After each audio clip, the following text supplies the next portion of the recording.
જય સ્વામિનારાયણ। તારીખ 28/6/2024 જેઠ વદ સાતમ શુક્રવાર।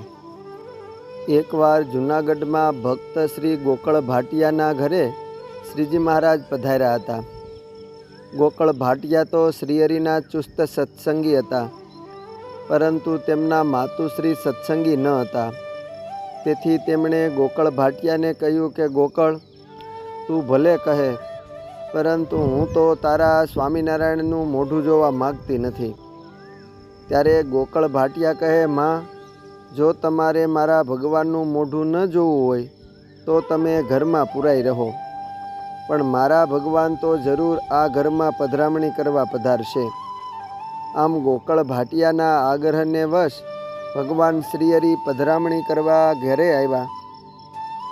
એ દિવસે એ ડોશીમાં તો ઘરમાં પુરાઈ રહ્યા।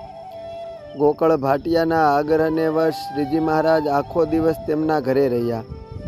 બપોરે થાળજીમાં અને બપોર વચ્ચે ઓસરીમાં ઢોલીએ પોઢીને આરામ કર્યો।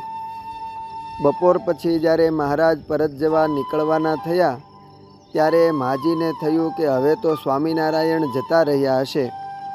એમ જાણીને ઓરડામાંથી નાનકડી બારી ખોલીને બહાર ફળિયામાં જોવા ગયા ત્યારે શ્રીજી મહારાજ તો અંતર્યામી ને ઘટઘટના સ્વામી, તે એમણે સહેજ પાછું વળીને ડોશીને હાવ કર્યું ને ડોશીની સામે દ્રષ્ટિ કરી। પ્રભુની સાથે ચાર આંખો મળતા જ સડસડાટ ડોશીના હૃદયમાં નક્ષિક શ્રીજી મહારાજની મૂર્તિ ઉતરી ગઈ। પછી તો ડોશીમાને જ્યાં જુએ ત્યાં બધી જ ક્રિયામાં ભગવાનની મૂર્તિ જ દેખાય। ડોશીમાં મૂંઝાવા માંડ્યા, બૂમો પાડવા લાગ્યા કે અરે મને સ્વામિનારાયણ વળગા, સ્વામિનારાયણ વળગા। મોટા મોટા સિદ્ધોને પણ હજારો વર્ષ સુધી કઠોર સાધના કરવા છતાંય જે સિદ્ધિ મળતી નથી તે ડોશીને પ્રાપ્ત થઈ। ઉઠતા જાગતા કામ કરતા બધે જ ભગવાન દેખાય, પરંતુ આ તેને પસંદ ન પડ્યું। તેને તો આ વળગાડ જેવું લાગ્યું। બીજે દાડે પાડોશમાં મોંઘી ડોશીને ત્યાં ગયા ને આનાથી છુટકારો મેળવવાનો રસ્તો બતાવવા કહ્યું। ત્યારે મોંઘી ડોશી કહે, તારે સ્વામિનારાયણ કાઢવા છે? ગોકળ ભાટિયાની માં કહે, હા, ગમે તે રસ્તો બતાવો, હું તમે જેમ કહો તેમ કરવા તૈયાર છું, પણ મને આનાથી છોડાવો।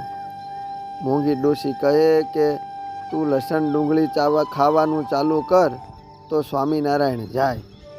એની ગંધે જ્યારે અકળાશે દૂર સ્વામિનારાયણ થાશે। બસ એ જ દિવસે ગોકળ ભાટિયાની માતાએ મોંઘી ડોશીના કહેવા મુજબ લસણ ડુંગળી ખાધા ને તરત જ સદાને માટે શ્રીજી મહારાજ તો તુરત દેખાતા બંધ થઈ ગયા। શ્રીહરિએ શિક્ષાપત્રીમાં હરિભક્તોને આજ્ઞા કરી છે કે અમારા આશ્રિતોએ ડુંગળી લસણ આદિ અભક્ષ્ય પદાર્થો ક્યારેય ન ખાવા। વળી ભક્તિ માર્ગમાં ચાલતા થકા જે વૈષ્ણવી ધારાના ભક્તોને પણ ભગવાનનો પોતાના હૃદયમાં આવિર્ભાવ કરવો હોય તેમણે લસણ ડુંગળી આદિ તામસી ખોરાક ક્યારેય ન ખવાય। અસ્તુ, જય સ્વામિનારાયણ। અન્ન તેવું મનમાંથી।